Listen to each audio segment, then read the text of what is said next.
All right, Ryan, the season in review, a late, right on the dot, 4:30. So I appreciate you joining me for the season in review. I feel like this is like the State of the Union or something, like we're addressing UConn for the 2022-23 season in review. Unfortunately, you and I are flying solo for this episode. We wish we would have had our guest along beside of us, but hey, sometimes, Ryan, life does not go your way. I know you've had them many a times. You've called me up and you've told me, man, Phil, it just didn't go my way. I think you're used to that stuff by now, Ryan. So with that said, let's get down into the season in review. I'll let you go. What are some highs? What are some lows? Not really focusing on the season coming up, but again, what happened this past season? I'll save it. I'll save I guess kind of the best for last. I want to touch on the Lou Lopez-Seneschal topic so bad, even though she's gone. I touched a little bit on that topic in the last episode, but the reason, man, and if you want to start out there and continue, it's up to you. This is what I talk about when it comes to college. It can be bittersweet, very bittersweet, because college basketball, man, just think if you could actually have Lou Lopez-Seneschal back in that lineup again for this season. Unfortunately, it just doesn't work out that way. So that's a lot of my season in review already is just on one specific player, although there was just more than Lou Lopez-Seneschal out there.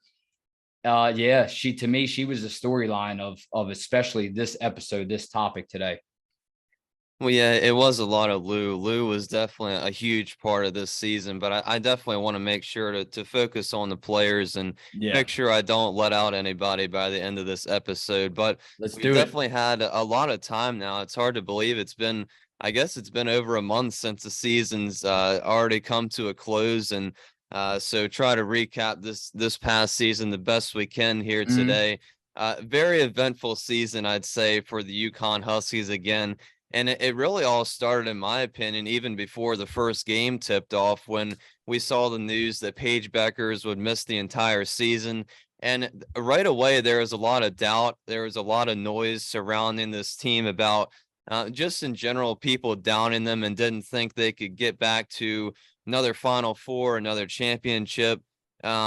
And no matter how many players that were injured or unavailable for games, or even Coach Gino had to miss some games, the common theme was that this team never gave up during the season. And that was something that a lot of people I know liked watching about the UConn Huskies, is that they never gave up in any of these games or at any point in the season. They did go through a rough patch there in February, losing 3 games, and the team looked fatigued, low on energy. But I think all year around, I'd say the Huskies believed they could win.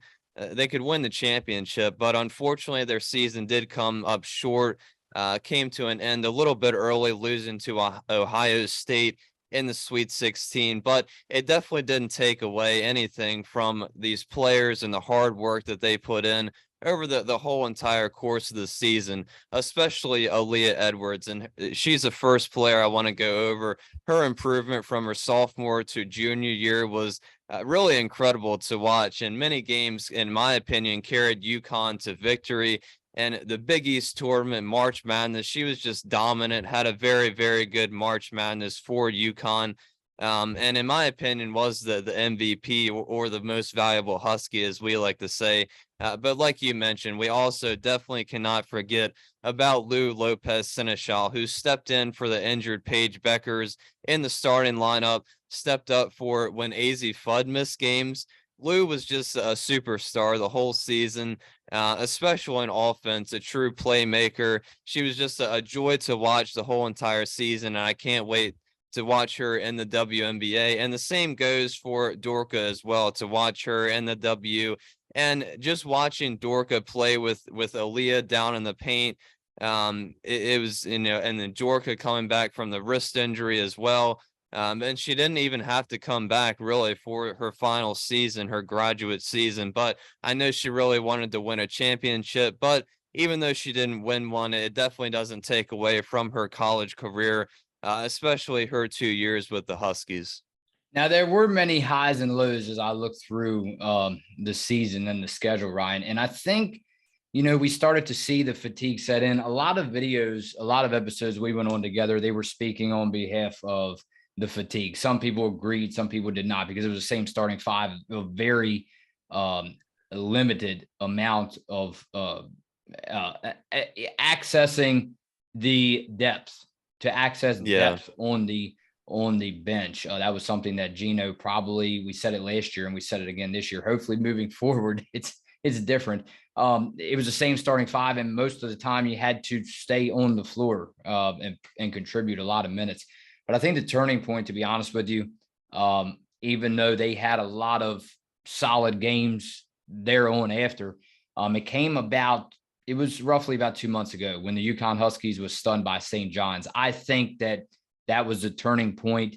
Again, many highs in this season, but again, that's when I think a lot of people open their eyes up, and including maybe even you. I remember specifically going on that night with you just very shortly for about 15 minutes. And it was a shocker. And I think right there, that was the actual turning point. And I pretty much figured, and you and I talked about it, on the scene and behind the scene, that was trouble. That spelled trouble. And I think that before that, you saw a lot of post players in the paint dominate all season long. Again, from AZ Fudd, you have to question if she was available all season. Yeah. Certainly, I think it would have been different, but I think this team would have still came up short. I really do.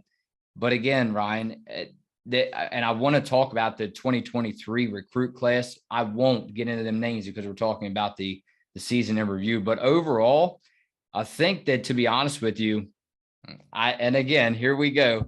I know the expectations are high, but if you want my own opinion, I think that they overachieved. And it's kind of dangerous saying that about the UConn Huskies women's basketball team. I think they overachieved considering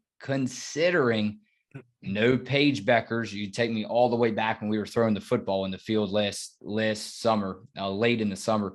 And you came up to me. I remember you said, Phil, you're not going to like this news. Paige Beckers out for the season.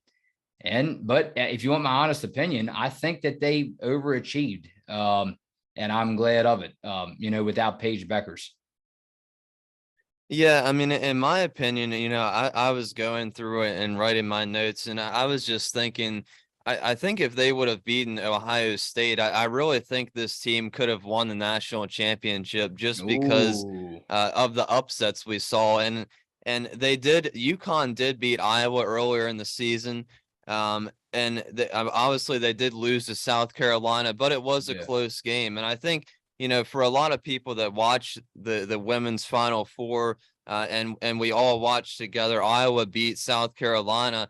Just in my opinion, I think UConn could have beaten Iowa. I think they could have beaten South Carolina in March Madness.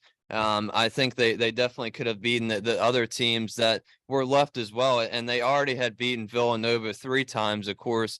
I forget what the bracket looked like now, but just in my opinion, I think if they could have gotten past the Buckeyes, I think they would have had a good chance to win it all, despite having despite going without Paige Beckers. Obviously they did get AZ back, and she missed a lot of games. But I think AZ, she was having a player of the year kind of season before she got injured, and I'm glad she was able to come back. And although she wasn't as dominant as she was in the beginning of the season, she was able to come back in the end there and provide some minutes off the bench. She got in the starting lineup for a couple games, I think, but hopefully she can come back healthy next season and play like she did in the beginning of the season. And also, can't forget about Nika Mule, the heart and soul of this team. Just her aggressiveness and energy, I wanted to bring up throughout the whole entire season. I think she only missed 1 game. Just her leadership role as well on the court, and not to mention the assist record she broke. But Nika just does everything possible to put the team in the best position to win, even though she did struggle with turnovers, much like that was a common theme too. We talked about through the entire season was the turnovers, and we, it felt like we went on every episode after every game and just talked about the turnover struggles. That definitely wasn't fun. But Aubrey Griffin as well, spectacular season. Caroline Ducharme, she did struggle with head and neck injuries, but kind of hoping she kind of gets back to what we saw a little bit from her freshman year. So hopefully she can bring a little bit of that into this upcoming season. And also finally, Ayanna Patterson and Ness Betancourt, I'm looking forward to seeing what kind of improvement they can bring into this upcoming season. And Amari DeBerry as well, very unpredictable player, but I hope she really puts in the work and effort this offseason. Kind of a letdown year for her. But hopefully, I'm confident in Amari as she puts in the work that she can have a little bit of an impact for the upcoming season. Yeah. So did you receive news about Anissa Morrow? I was told that she committed somewhere. I did. I think she went to LSU, I believe. All right. Well, I was seeing different college. So LSU makes a cut for elite transfer Anissa Morrow. So yeah, we have to get official word of that. But getting back on topic about the season in review, I will say this much. You have to remember only Lou Lopez Seneschal and Aaliyah Edwards played in every game, and even that did not come without a cost. Because if you had to remember, Ryan, Seneschal left multiple games, right? And then Edwards sat out in the second half at Xavier with that ankle injury, and that forced the Huskies to reschedule a game. And we never thought that we would ever go on a episode and have to talk about a reschedule of a game. And that was against DePaul because there wasn't enough players that were healthy. So we want to thank Daniel Connolly for this UConn women's basketball, even though it came out at the end of March and we're going on at the end of April for this season in review. Thank you so much to Daniel Connolly with the Huskies community for this information. The UConn blog, SB Nation. The Huskies were eliminated before the Elite Eight, Ryan, for the first time since 2005. But he said it right. They also overcame adversity all year long. I don't think any college basketball team, women's college basketball team, had to deal with what these Huskies did, 22 and 23. And, it pretty much sums it up on the UConn blog. If you saw the picture against Ohio State, that last game, Nika Mule looking up toward the banners in the loft and, pretty sad face. I mean, as you can tell, and I think that pretty much, even though there were a lot of highs, man, to just let it all out, if you know what I mean. You know what I mean? And just to see the expression on her face, I think that pretty much summed up the whole season. Yeah, and just quickly to set that Anissa Morrow story straight, she did release her top three, which was USC, LSU, and South Carolina. So she didn't officially commit to LSU yet, but they are in her top three. And no word yet, I don't think, on Haley Van Leith as well. I haven't seen anything official from her yet, but yeah, it was definitely a lot to do with this season about the injuries, unfortunately, and that goes back to 2 years ago where we were saying for the past upcoming season, we were saying we hope we don't see as many injuries, and unfortunately we kind of did. And you said about the game that got postponed and canceled to another date. Just crazy things that happened throughout the whole entire season again. So hopefully for this upcoming season, we can say it again and hope we don't have as many obstacles and injuries, and hopefully we can get rolling and all get on the same page earlier in the season, and just kind of flow through. But I think, going back to the first season that we covered, where we saw a lot of injuries, and UConn played South Carolina in the first for the national championship. I think in that season, they kind of overachieved a little bit, especially with Paige Beckers being injured again, and her coming back, and being able to somehow lead them to the national championship. So hopefully Paige can come back for this upcoming season off that injury. Like I said, completely healthy, and hopefully Paige can lead UConn to yet another national championship and hopefully win it this time. All right. With that said, we hope to get a lot of you back on with us. Let's go over some comments, Ryan, and let's head on out for the day. Just found this channel. Jackson Carter says, just found this channel. Love hearing about women's basketball portal talk. Well, see that, Ryan? Well, we love Jackson Carter to come through and listen to us. Yeah, and I think fortunately for us, there's going to be a lot more news in the next couple of days, hopefully, about Anissa Morrow, Haley Van Leith. I know there's been a lot of players that have committed since that episode on Lauren Betts, but it definitely does get pretty exciting. It's definitely something exciting to see and listen to during the off season, and I guess something we can all look forward to when these players enter the portal and try to predict and guess where they're going to go.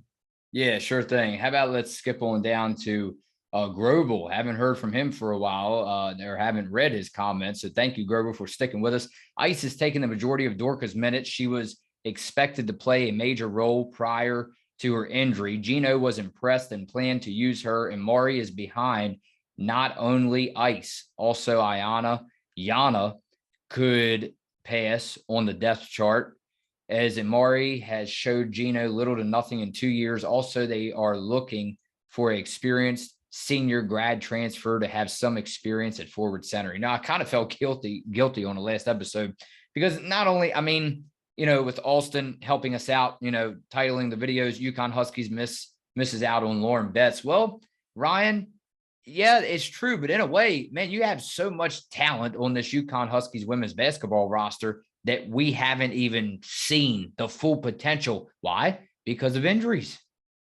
Yeah, and I think a lot of people, including me, kind of forgot about Ice Brady and the impact that she was predicted to have going into the season as well. And unfortunately, along with Paige Beckers, we didn't get to see either of them play. So it probably will be pretty exciting. And I can't wait for summer workouts again, because that was another fun video to do last year. On the summer workouts. So hopefully we get to see Ice Brady during the summer workouts. And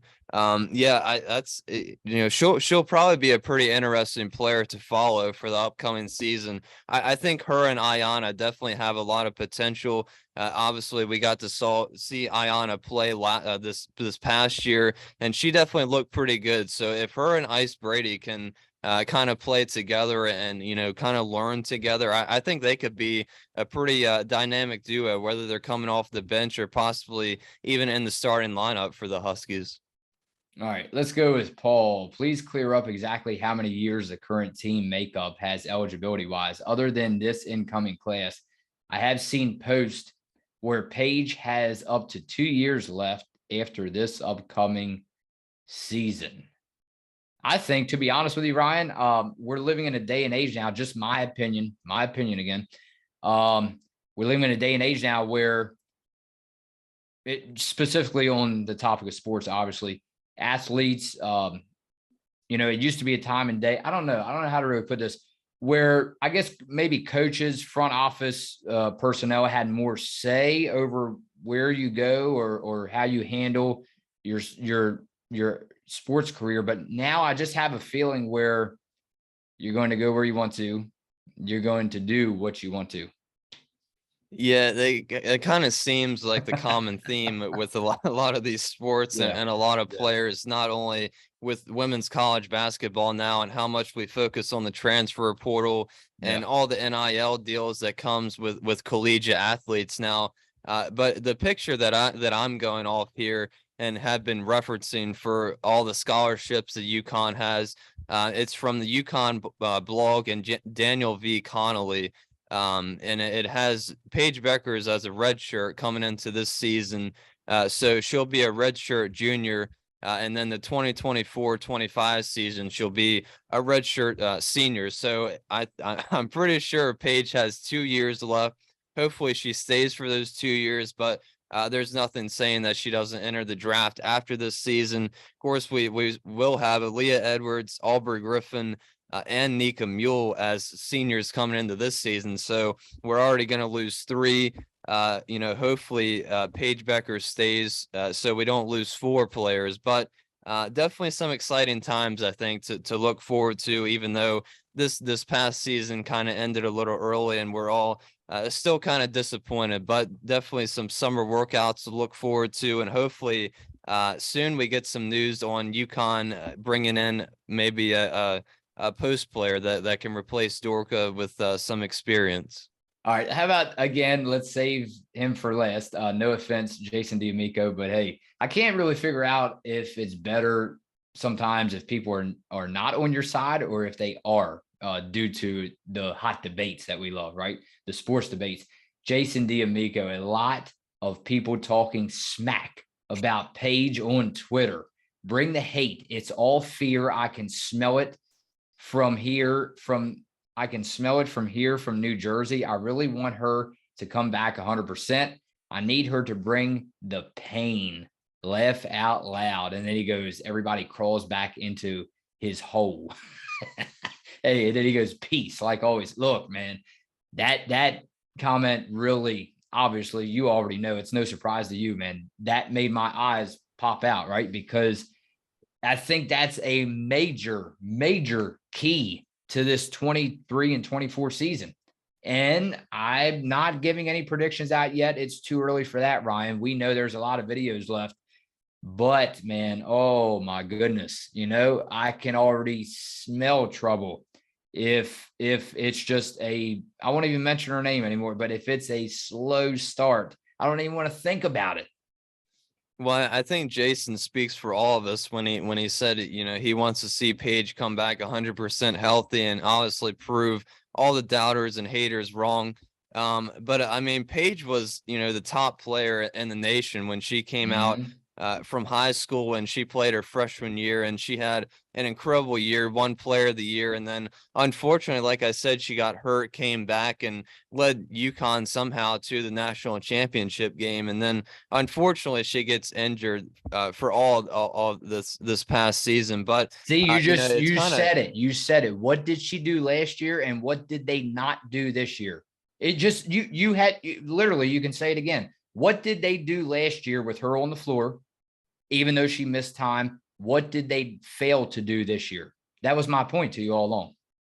Yeah, and it's just kind of weird to me that, there's so many people hating on Paige Beckers because, I mean, I guess it's because she's a UConn Husky and, people are sick and tired of UConn winning, I guess. But, she really is a generational talent, and she's just so fun to watch, even if you're not a UConn Huskies fan or don't follow them. But, I know I'm one of, looking forward to watching Paige Beckers again, hopefully for the whole entire season, because she can really just take over whenever she wants. And like I said, she's just such a generational talent, really, really one of a kind player. Do you want to just change it up and just announce? Why don't we just announce this is now the Paige Beckers podcast? Or no, Ryan doesn't want to take it that far. I'm just kidding. No, I'm not ready to take it that far yet. No. All right, Ryan, any other news, anything that else you want to cover? I know it's probably until Friday morning that I join you again. But anything else under the radar that's been flying? And again, thank you for recapping 22 and 23. One heck of a season, man. But it's weird. I say, great season, but some of the stuff we just went over, we don't ever want to see it happen again on this podcast. No way. No, and I think, I'm hopefully looking forward to a more positive season for the upcoming season. And hopefully we can get a lot of the negative things that went on during the last season out and over with. And yeah, I mean, I'm looking forward to the next season. I think it's going to be a good one. I'm definitely expecting some pretty big things out of UConn.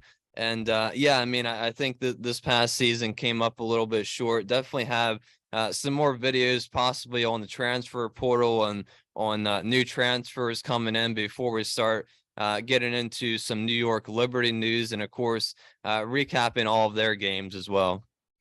And you know what they said, Ryan, the future belongs to those who believe in the beauty of their dreams. And we all know, Ryan, any young lady that goes up to UConn, the basketball capital of the world, they have one dream. We know what it is. And we all know that you know what it is. It's Phil and Rye on Listen Up.